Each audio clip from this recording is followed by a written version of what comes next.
Sa 5 ingredients lang, nakagawa na tayo ng kasaba pichi-pichi na masarap. O diba, hindi magastos kasi 5 lang yung kailangan mo na ingredients. Pwedeng gawing pang negosyo. Yes! At yung una nating sangkap ay ang kamuting kahoy or kasaba. Siyempre, di talaga yan mawawala kasi siya talaga yung ating main ingredients. Yes! Walang pichi-pichi kung walang kamuting kahoy. Charot lang. So, ayan, babalatan lang natin si kamuting kahoy. 5 piraso lang yan mga ka-vibes, yung babalatan natin. Sa halagang 20 pesos, meron ka ng 5 piraso na bilhin natin sa palengke. So, ayan, balatan natin silang lahat. Yung nabili ko mga ka-vibes ay mayroong yellow, merong white. Okay lang yan mga ka-vibes, kahit magkaiba sila ng kulay. Magkalahi din naman yan sila. Magkapatid, magkaanak, magkakamamilya, kapuso, charot lang.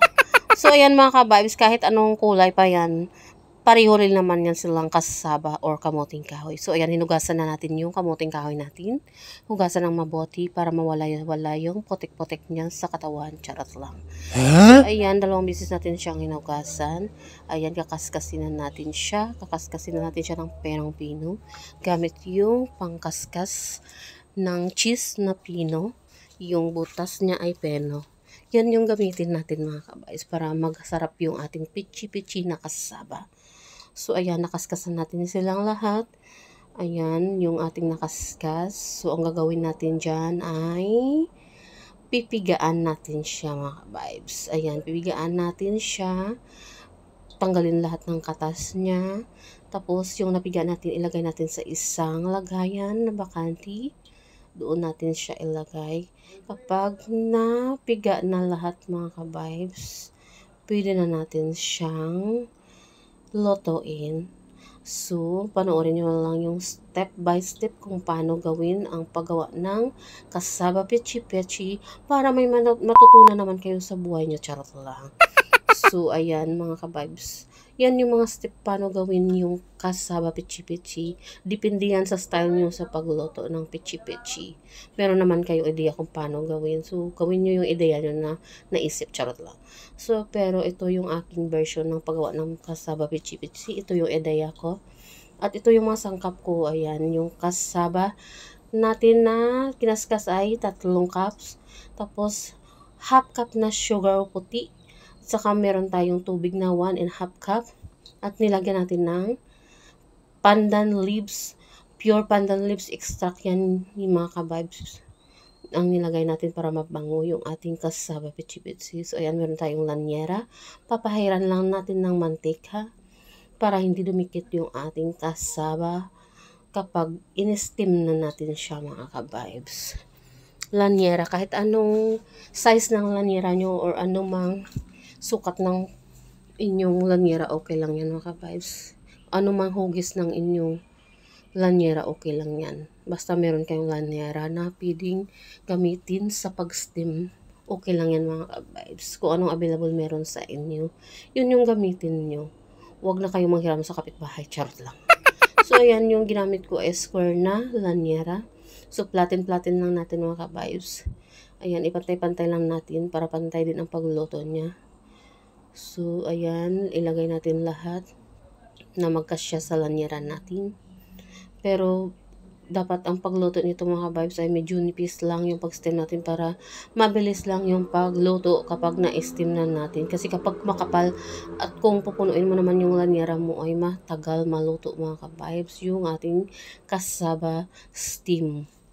So, ayan, meron tayong natira na konti. Nilagay natin sa bilog na lanyera. So, ayan yan.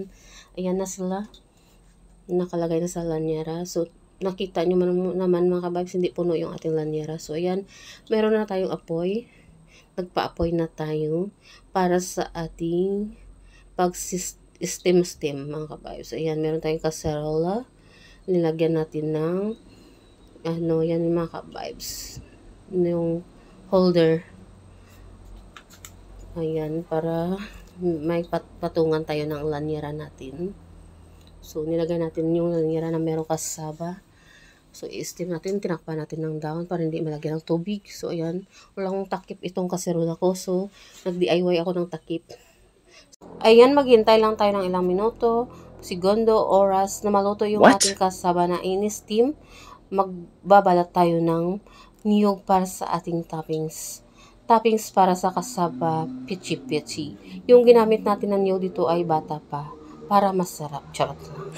Talagang bata pa yung ginamit natin na niyog dito mga ka-vibes. Kasi masarap kapag bata pa yung niyog na gagamitin nyo na pan-toppings sa pichi-pichi na kasaba. So ayan, kakayurin natin yung niyog natin na pan-toppings. Pagkatapos natin kakayurin ay isasangag natin yung ating kinayod na niyog para hindi madaling mapanis yung ating pichi-pichi na kasaba. Kasi kapag fresh pa yung ilalagay mo, madaling mapanis yung kasaba pichi-pichi. Ayan, tinignan natin yung ating steam kung naluto na. So, this is the moment of to, talagang luto na siya mga ka-vibes. Ayan, meron siyang puti sa gitna. Huwag kayong mag-alala mga ka-vibes, kasaba yan na puti.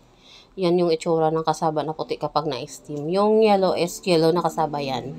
So, talagang luto na siya. So, isasalin lang natin dito sa ating lamesa. So, ayan, slice na natin siya ng pa-square or cubes. Slice ng pa-cubes para maraming ma-slice. I-cubes lang natin yung pag-slice mga kabay. So, ayan, i-coat natin yung na-slice natin na kasaba steam sa kinayod na niyog na sinangag para sumarap yung ating kasaba pichi-pichi. Meron siyang toppings na kinayod na niyog na sinangag.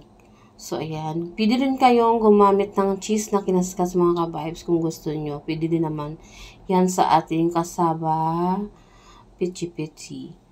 O, ayan. Ikukoat lang natin lahat. Ayan na yung ating nagawa mga ka-vibes. So, ilang piraso yan. Marami-rami din.